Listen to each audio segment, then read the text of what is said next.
Okay, hi everyone. Welcome to UnicornTips, sponsored by Network Science.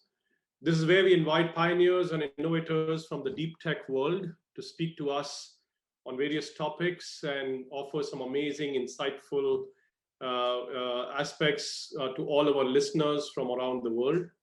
On this channel, the idea is to hear inspirational stories from unicorns or soon to be unicorns from the deep tech world. I'm sure a lot of you who have followed the technology industry quite well would know that deep tech is a new umbrella term being used these days for new technologies, emerging technologies like artificial intelligence, machine learning, robotics, blockchain, IoT, augmented reality, and likes.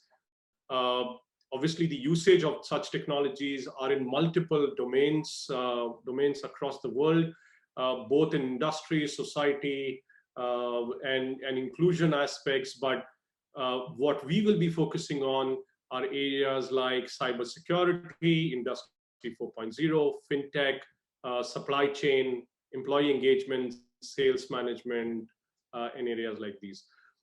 Today, our focus is going to be on the changing dynamics of the internet usage overall.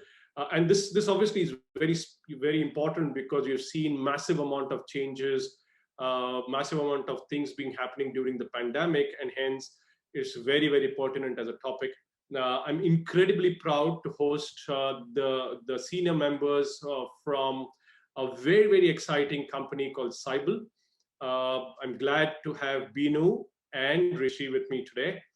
Cyble, as is now known, it's an AI-powered cyber intelligence company that empowers organizations with DarkWeb and cybercrime monitoring and mitigation services. But I love the way they position themselves and how their clients know them, which is the Google of the dark web. Let me start by introducing Beenu to all of you. He is a forward-thinking, entrepreneurial, cybersecurity leader, and an alumnus of London Business School and Columbia Business School. Has more than 15 years of extensive experience in technology, mainly in cybersecurity and risk consulting. He's advised multiple organizations, Fortune 50, Fortune 100 companies, on engagements ranging from cybersecurity, strategy development, to program execution and operations. Now, of course, his life revolves around Cyble as he co-founded and is the CEO of this incredible company. Welcome, Beenu. Thanks, Randy. Thanks for having us on board today. Let me also introduce Rishi. Rishi lives by the philosophy of keeping things simple. It's an outlook that has obviously helped him solve and find solutions that are easy to implement, and of course, very even easier to use. As an information security leader, he used the same philosophy to lead security transformation journeys in building full stack engineering capability and driving innovation for balancing cybersecurity and user experience for the clients that he worked for. Before joining Cyble as its CISO, Rishi was with Target, as we all know, one of the world's most recognized brands and one of America's leading retailers. At Target, he was responsible for powering mobility, productivity, and collaboration experiences for more than 350,000 globally distributed team members. Welcome, Rishi. Hey, thank you, Sandy, for having us here. It's a pleasure to have a conversation with you. Fabulous. I'm so glad to have both of you and discuss this, this pertinent topic. Maybe opening comments from both of you would be great for us to get started. Absolutely. Look, I feel over these years there is an absolute trend that we see, right? That consumerization of what we see as the internet, what we believe are the services that are being consumed by the internet. You see a more and more consumerization of it. Like you said, from what used to be, let's say, a military grade opportunity or a service or a capability. Today, there is a lot of consumerization of that. And with that consumerization, then there are two things that in my mind that are happening. One, the blind spots that were very restricted, and thus if somebody could really focus and get into understanding what those blind spots are, which you don't know even exist. You could just focus that effort and time and drill deeper. But as consumerization happens, I think those blind spots are becoming a lot more relevant. Their impact is a lot more seen at both an enterprise and a consumer level, and thus the need to delve deeper, to look at services which help you delve deeper. And you can't ignore it. You can't say, I don't know what's happening on the other side of the internet. I don't care. That's not feasible anymore. So on one side, I think the explosion of that consumerization of capabilities is leading for a need to understand blind spots better. On the other side, and Beenu, I think you kind of alluded to it, is this whole never-ending debate on how does privacy and experience go together. What is coming at a cost of what? Think regulations, they are changing every day. We are seeing more and more in that space. And in my view, we will absolutely continue to see a lot more on it. But striking that right balance between what we believe are privacy controls for all of us, which are important as human beings, I guess, vis-a-vis the experiences that we derive out of this, is opening up internet and its behavior to a very different level altogether. I end this by saying that one of the recent things I read, and if you go back over the years, we started talking about Internet of Information and people and things, of course, IoT, and now it's about Internet of Behaviors. Because at the end of the day, with all this consumerization, it is not about what we are seeing, but how that whole ecosystem works to elevate behavior in an individual or an enterprise. I think also it acts as a factor to think of ecosystem together. You can't like live in a silo and say, hey, I got my firewalls, I got my stuff sorted, so I'm good. But unless you have a perspective on the ecosystem that is around you, you're probably a sitting duck, right? So I think that whole ecosystem coming together is probably the third aspect, which I think is defining internet as we see today. It's already a fascinating conversation. As I hear both of you, obviously there is tremendous amount of learning, but I think it is also important for us to break this jigsaw puzzle into simple parts, right? You know the cybersecurity world, you know the internet world so very well. I'm not really sure that people like me understand it as good as you guys do, right? So it is important also for us to break this down. So maybe I ask, maybe Rishi, you can explain this to us. Explain internet, which is www or whatever web, World Wide Web, deep web and dark web, right? What does this really mean? We've heard these names. You also mentioned these a few times. I think it's important for us to put this up for a layman like me. Sure, Sandy. And I'm glad that you asked me, because the expert is on the other side with Beenu, and I'm sure he'll have a perspective. But I'll share my quick view. Look, when I was talking about this earlier, right? We spoke about the blind spot. Those are areas of the internet or anything that you don't even know exists. So you don't know what you don't know kind of story, right?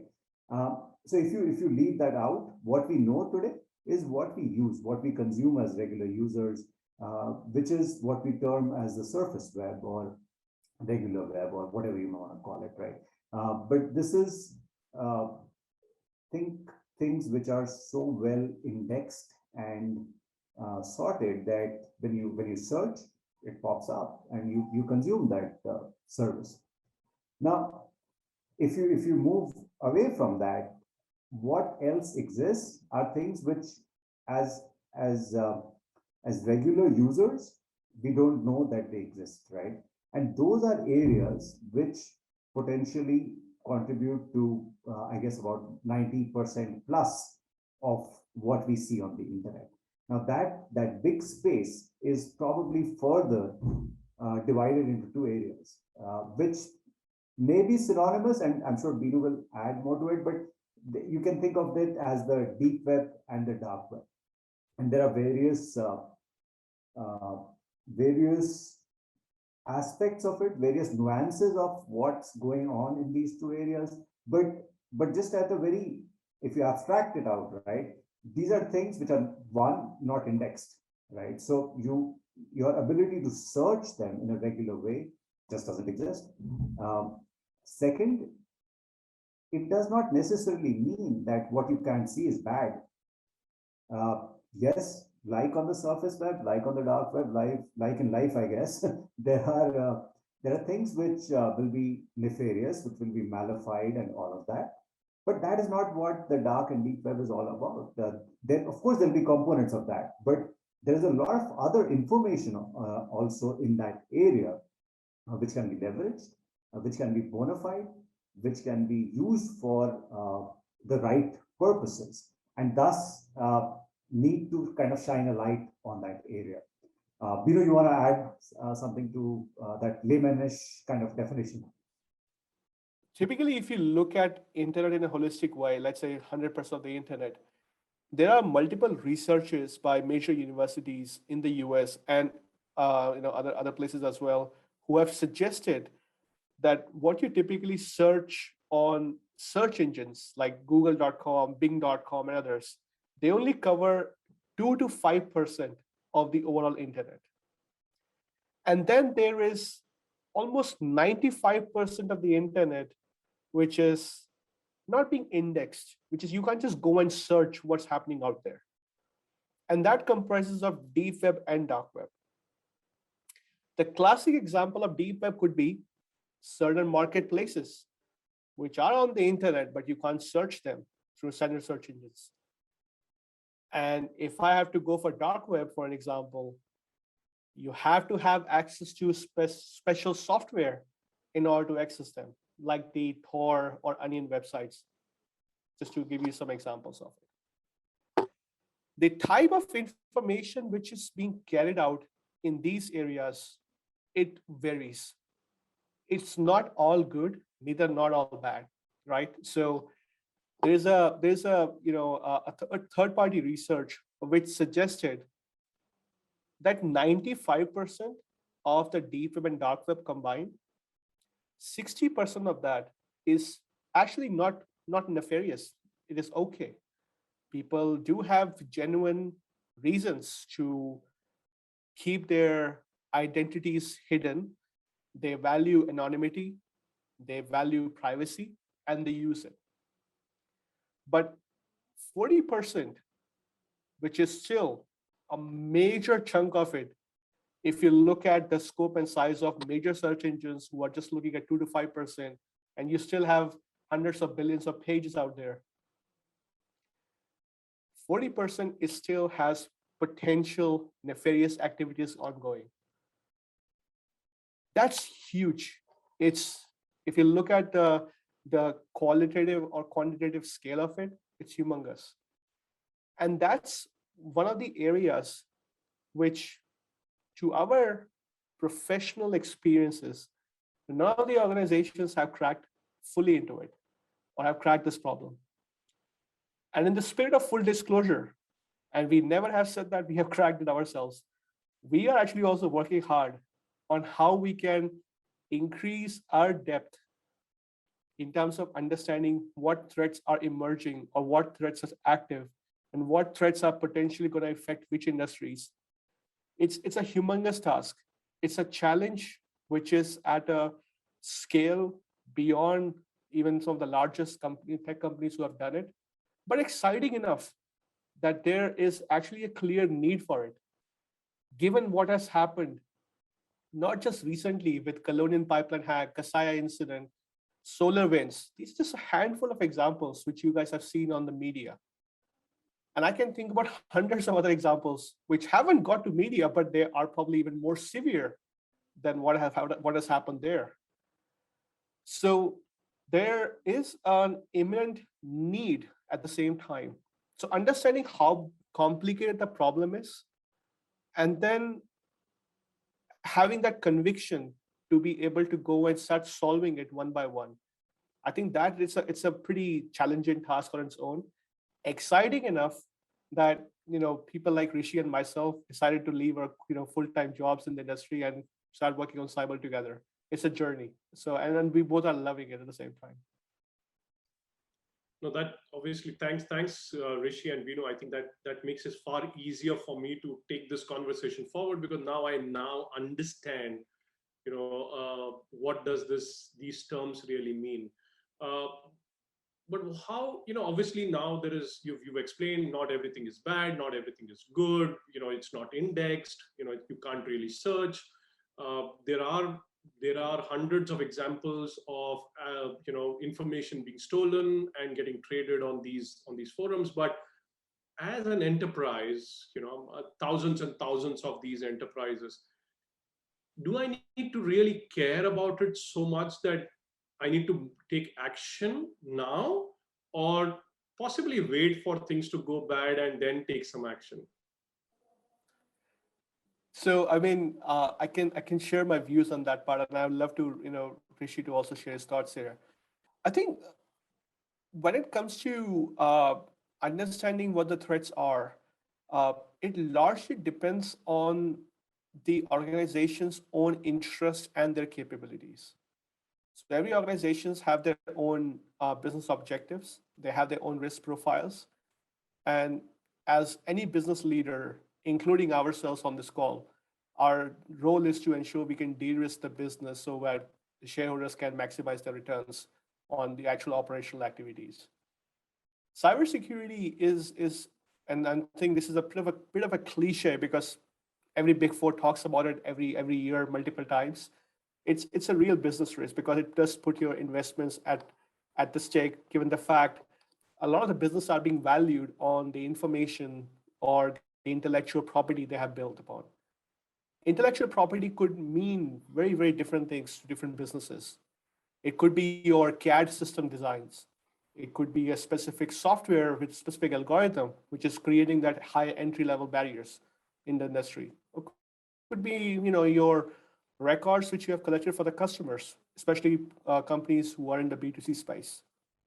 So at the heart of almost any company, because most of the industries have moved to digitalization, as we all know. People who are not doing digitalization probably won't be there in the next 15 years. They probably disappear. And everything is coming down to the digital storage of your intellectual property, your partners, suppliers, customers. It's all there. So there's a need to secure it, and there is a clear business value to it. What today's shareholders are quite informed about is on how organizations' value can be actually decremented, or their value can be eroded by these potential cyber attacks. Has happened a lot, by the way, in the last 10 years. Companies have gone bankrupted because of a large breach, which basically put their entire IP at a question mark, and shareholders saying there's no real value otherwise. And I think that's where there is a need for a solution like Cyble or like other companies, where how it actually creates value by protecting your crown jewels, by providing you a better insights on what the threats are. And at the same time, it's not just about building the awareness. I mean, something is going wrong or something has gone wrong already. What can we do to mitigate the threats or take the corrective actions to get the business back online, or get your focus back on creating the value? I think that's where we see there's a clear requirement for organizations, including Cyble, to be able to provide that proactive insights to the end customers so they can be better in making those decisions, which they need to make, obviously, as they see a lot of business risks, including cyber risk, coming along. I'd love to hear from Rishi's perspective as well, given his industry insights there. Rishi, over to you. Sure. No, I completely agree with what you're saying. And here's, and you have been doing this for some time now, and every time that you meet friends, peers in the industry, you talk about this, that, hey, look, gone are the days where you'd have a box or a solution with a service provider, and they'll say, hey, this is going to solve for world hunger. You kind of put this in, you'll get all the visibility, you'll get all the alerts, it'll also solve it, you fill it, shut it, forget it kind of thing, right? That was there.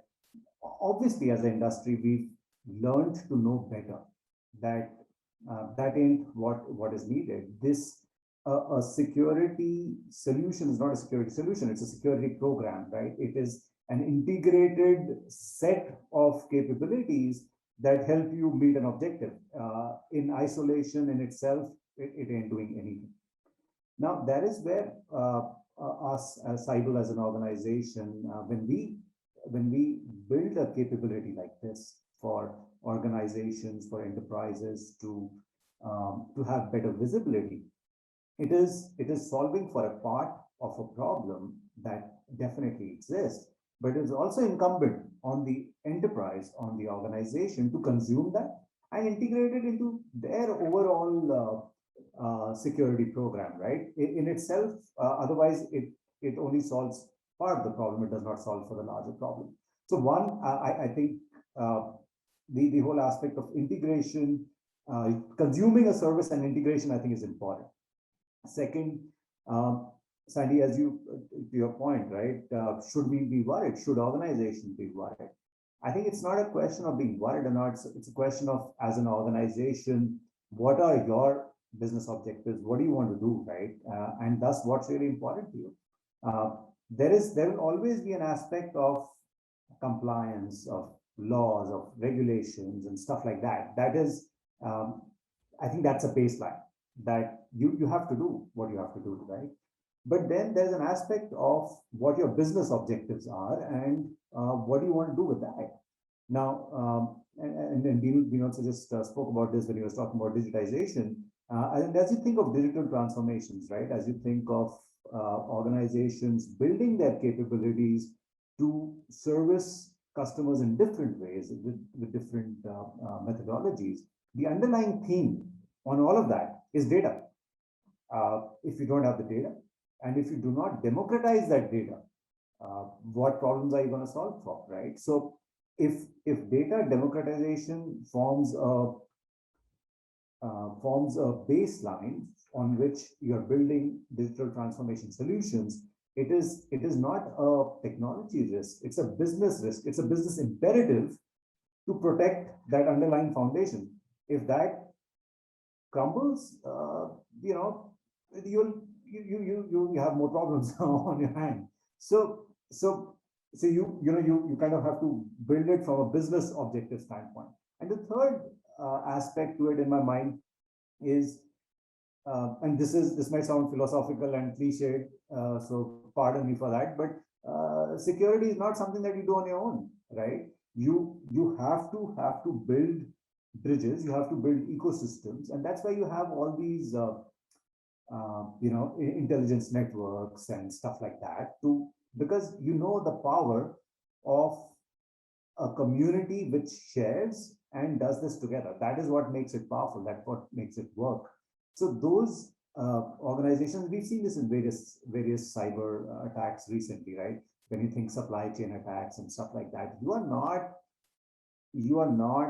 isolated at all, right, as an organization. And thus, you need either to have that level of maturity and years behind you to build some of these capabilities to understand the ecosystem yourself. And even then, it is always a partial view. Or you need partners to come along with you who help you understand that ecosystem much better and convert it into something that you bring into your organization, bring it into your security program. And that is what makes it an actionable actionable intelligence, which helps you meet your business objectives, right? So I think that's how the whole cycle should be viewed. Got it. It's quite fascinating also, right? That, the customers, as you rightly mentioned, the foundation is data. Data, of course, is based on either it's your IP, whether it's your employee data, or your customers' data, or your customers' data. And if you don't protect that data, of course, something's, you can't survive as a business. You will get under trouble. But how do customers know what's been stolen, what's been there in this deep and dark web? If you just throw some light in terms of how does Cyble does it, or maybe others may also do it, but how will a customer really know? Does it have to wait for someone to tell them that I've stolen your data? This is like asking for a ransom. I have to wait for that to happen, or can I get to know about it far ahead of time so that I can take some corrective action? I mean, by the time the data is stolen, it's kind of too late already. And the ideal situation where I think most of the CISO would like to be positioned rather than too late is when people are talking about them, or talking about, let's go and hack a company XY, or I actually got access to XY and I'm trying to sell this out to another ransomware affiliate, which can then deploy a bigger payload into the organization. So it depends on what stage a company, is being is sitting there from an attack spectrum perspective. Ideally, you want to be as much as on the left side, because then you would have more chances to protect your organization against a larger impact. And then there's obviously extreme sides where, let's say, ransomware has been deployed, there is already stolen, and then you basically have to do a lot of remediation exercises. Now, what Cyble does, and I think this is where we cover the entire spectrum, which is talked about, all the way when the cyber criminals are chatting about any specific, organization or a specific toolkit, or when they're hiding hackers. So we proactively monitor all these conversations, but we do it at a very massive scale. We're talking about billions of pages on a daily basis. That data collection, the normalization, and then the enrichment through our models, that's done at a very, very massive scale for us as an organization. And then what we then provide is curated alerts, risk scored or risk adjusted to the customers, which then they can consume and act upon it accordingly. Naturally, if your organization is coming towards a spectrum where a breach is almost certain that has happened, that has a separate, different level of gravity compared to, hey, somebody who just talked about your brand on a Telegram chat, or they talk about your organization on a Jabber channel.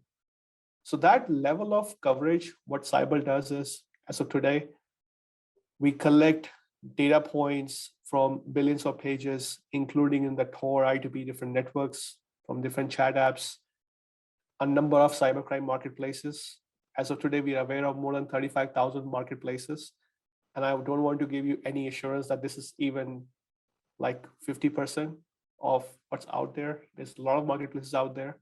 What we have noticed based upon the statistical analysis, the visibility which we have gained covers almost 80% of the overall cybercrime activities which are happening in the marketplace, which is still quite significant compared to traditional solutions, what they have been able to offer in this market, or in the cybersecurity market. Because of the increasing demand from the customers, and this is where, as an entrepreneur, we always had like a phrase called product market fit. And I think that can be very, very ambiguous depending on who you talk to. So there are certain markets who would genuinely value dark web. Some people who would say, oh, I don't even know what's out there on the internet for that matter, let alone the dark web discussion. So over time, we also build a lot of data collection capability, all the way from internet scanning initiatives, social media monitoring, even the code repositories, storage objects, all the way from Google to S0 to S3, even the mobile apps for that matter. So that was a natural evolution of our product streams in terms of providing a holistic view. So today, where Cyble is positioning itself, we are still very much niche focused on the dark and deeper monitoring. We love it. We do it at scale, which not many people have been able to replicate so far. And we like to keep it that way. That's why we keep on investing on that. And we bring in some best people from all different universities, including Stanford for that matter. But a lot of customers in the APAC market, they also pushed us to go do a little bit more. So we eventually had to start going on the surface web as well as part of data collection exercises. And this is where the customers, because of the massive data collection processes, as well as all the decision models which we have built on the product, it's fully autonomous. We are a bunch of lazy engineers, by the way, very, very lazy engineers. And Rishi can testify for that. I mean, we have a very productized mindset whenever we are building something. The intent is you build it once, you scale it up, and then let it run.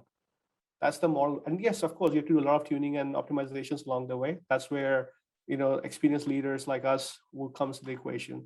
But Rishi, I'll pass it to you in case you want to add something more on that. I think you kind of covered it, and I think the core strength at the end of the day is our focused ability, is our philosophy of learning every day that is helping us research this better, learn from it, and quickly productionize those learnings so that we could go back and service our customers.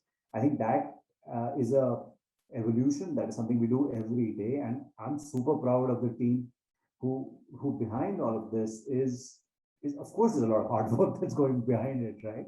And I think that's what makes it all come together, and that passion to unearth, because as you would understand, like in any intelligence network, right? There's a lot of self-motivation as well to dig in that little bit more to unearth a correlation. And when you unearth those correlations, that is where value gets generated. And I'm super proud of where we've come with that, and equally excited about where that will go in the future as well. This is fabulous, and I'm tempted to obviously now take a different a detour and have some fun conversation with you guys also, because it's very important for us to also know your background and what you believe are your strengths overall, right? So let me ask Beenu. Beenu, what's your superpower? I think I'm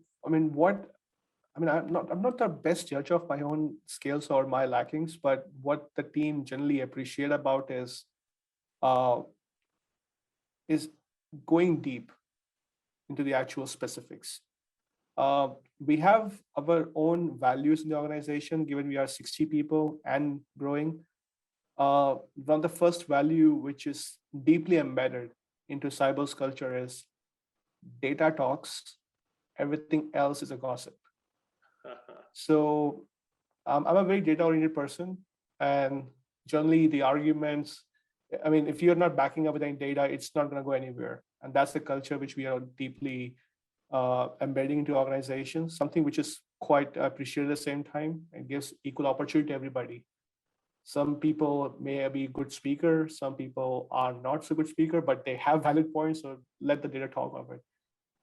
That's the way. I think that's where team mostly appreciate about the culture, and that's what we are.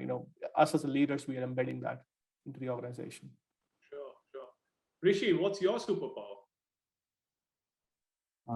I don't know superpower or not, but what I feel really good about is as I build relationships, right, build partnerships with internal and external partners. To me, that is very important, because that to me is a way of working. That to me is a way of knowing who you are working with, right? And I spend a lot of time in doing that. I want to curate those relationships. I want to build on those relationships because I think that helps me do my work better and also meet the business objectives. And that's something which I feel good about, I guess. So do you, Rishi, do you have anything else as a passion or a hobby outside of what you do with Cyble today, or it's all 100% Cyble? No, it's definitely not 100% Cyble because I think Cyble is what I enjoy doing, right? I love the whole aspect of bringing it together to learn more every day and contribute to it in various ways through this journey, right? Beyond this, I make sure that I take out time for two things that matter to me a lot. One, of course, my family, and I try and spend as much time as I can with them, and I don't want to miss out on that journey while everything else. And second, I truly believe, Sandy, that if you don't invest time on yourself, you're not doing anyone any good for yourself or for the ecosystem that you're in. So I do make sure that I invest time in staying physically and mentally fit. So thus I read a lot, try and work out pretty often, I like to think, and I want to continue to do that. Awesome. How about you, Beenu? I think outside of work, similar to Rishi, I'm blessed with a lovely family, including my 4-year-old and second one arriving soon. So in the last few months, haven't been able to spend too much of time, but whenever I get an opportunity, I do try to escape and spend time with them. I think like anybody, we all are humans. We all need to unwind ourselves, appreciate what's actual real life is. Of course, work is always going to be there. And something which we also encourage you, the entire team as well, to spend as much time they can with the family, especially what's happening with the current COVID situations, where a lot of people have suffered directly or indirectly, including our entire team, where we lost a team member because of it. And there's these, reflecting back on, the family, it's very, very critical for anybody for that matter. Yeah, I completely get that. So if you, Beenu, if you had 3 apps on your smartphone, which one would you choose? And you cannot choose any app which is associated with Cyble. Yeah, Cyble is definitely not my app to start with, because we don't have any app anyway, with the exception of my breach, which I use now and then. But 3 apps for me.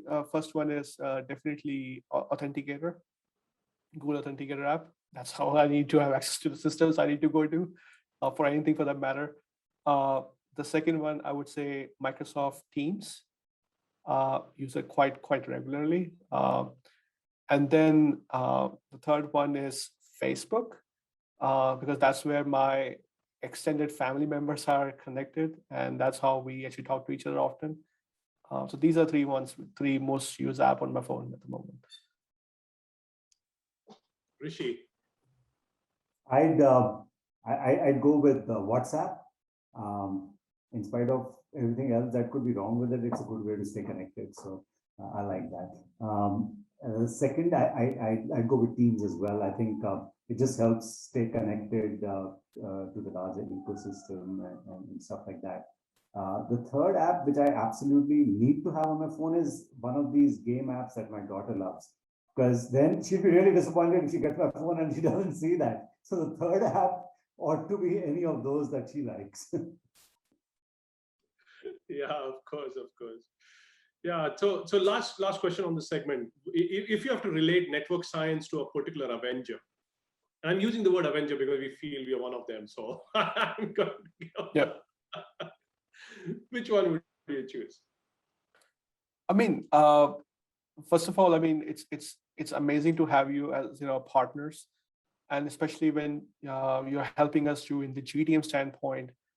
What we typically like is, having, a good outreach, but very, very specific and sharp at the same time. And I think that's the quality which I personally associate with Hawkeye. on how you stay laser focused on specific opportunities or targets. So that's my that's how I view it from my perspective. I'll give it back to Rishi on what his opinions are. All right, full disclosure, I'm not a big Avengers person in any case, but with what I know, and more importantly, Sandy, having known you for some time, and the work that all of you do, I see you as an agent to help drive change, right? To bring it together, you're kind of helping connect the dots, which I think is fantastic. And I think we all truly appreciate what you bring to the table. I don't know whether it relates to the Avengers character or not, but I like Captain America, so I'll just go with that. Yep. Fantastic. That's fabulous, guys. I'm going to close this segment, this session today, by asking both of you, if you have to pick up one tip for fellow entrepreneurs, may not be in the cybersecurity world, may not be in the technology world even, but if you have to give one tip to fellow entrepreneurs on how to build a company, get the company off the runway, get it fly, what that could be. Beenu? I mean, as an entrepreneur, when we were building Cyble, and I've done MBA from some of the most reputed schools in the world, it was just counterintuitive. Ideally speaking, Cyble should not have existed because of, if you look at the 5 border forces there's a lot of compression. It's red ocean. It's not red ocean. It's called plasma ocean. Plasma red ocean, what we call it, or blue, plasma blue, whatever you call it, which color you're going to use it. I think what really matters is less about, market's something which you cannot control. You cannot predict. What you can really control or predict is your own abilities on how you execute it. So execution is always going to be the silver lining. And that's one of the things which I also even discuss internally and externally lately, is how you can create a blue lake within the red ocean, for example. There are mechanisms and techniques where you can create your own world, and maybe that will take you swim through to a blue ocean entirely. So persistence is always going to be the most critical aspect on when you are building up any company. Being aware of the competition is a good thing, but just because you have a competition and you're not going to do anything about it, just saying it's too competitive, I'm not going to get in there, that's not the right approach. So awareness versus the decision making, I think there are not entirely like one-to-one map there. There are other factors and variables which comes into play. And last but not least, I think it's all about is this whatever you're trying to do? Do you really believe in what you're doing? So when we started Cyble, and even till today, the philosophy is still the same. And I wish it won't be diluted as we grow. But we never had the intent of just building a company to just be cool entrepreneurs, raise a lot of money, and just get some more fame out of it or make some money. That's generally we call it as a byproduct. But the real motivation for us is actually to improve or create a bigger impact on the overall industry. So when you said on the opening statement of the Google or DarkWeb, it gets very, very ambiguous. When I even talk about that to my team, where we talk about data, what does it mean? For us, it means is how we can improve the cyber hygiene of 3 billion people who are on the internet. Now I can quantify it. So that's how, when you are making the goals, make sure you can measure it, because if you cannot measure it, there's no way you can actually see that or be proud of what you have achieved. So these metrics, KPIs, everything what you're doing to track yourself is going to be super, super critical, for you to be able to make right decisions along the way. So these are just some of the tips which I've learned. I've got a number of things to learn, and to be honest, the journey, as you all know, but these are some of my observations so far. This is absolutely brilliant, and I'm going to going to use the line that you said, and it's stuck in my mind, the blue lake in the red ocean. I think this is really, really fabulous. Rishi, any closing comments from you, please? Hey, no, I think the journey is what makes it all worth it, right? You enjoy the journey, you enjoy the people you work with. And I think just as we go along this journey, investing in people to have that level of motivation, to have that level of passion, to create a shared vision, I think is so key to what we do at Cyble, and what I guess any entrepreneurship journey would feel like, would look like, right? So that I think is a big part. And also in this journey, there are times, and I've come and joined to be a part of this journey fairly recently. And you at times you would feel like, hey, there's so much to do. There is, you want to do X, Y, Z, you want to do a lot of things, you have a lot of ideas. But one has been said, it's a say-do ratio, right? You need to think execution as well, but also think ruthless prioritization. While there are 1,000 things that you can do, just because you can do them doesn't mean that you necessarily should do them. And thus, where do you draw the line? I think our core tenets of building a shared vision and being on an incredible journey that we are on. This has been absolutely fabulous. Beenu, Rishi, thank you very much for joining with me today in this amazing conversation. I'm sure all the listeners of this episode are going to get some amazing insights and tips from both of you, not only on the internet, not only about the dark web, but also about how, what are the areas that they should focus on being entrepreneurs and take that journey towards success. Thank you very much, Beenu and Rishi, for joining in. It was great. It was amazing. And I'm sure we'll keep in touch. Thank you, Cyble. Thanks for having us today. Appreciate it. Thanks for having us here. Thank you.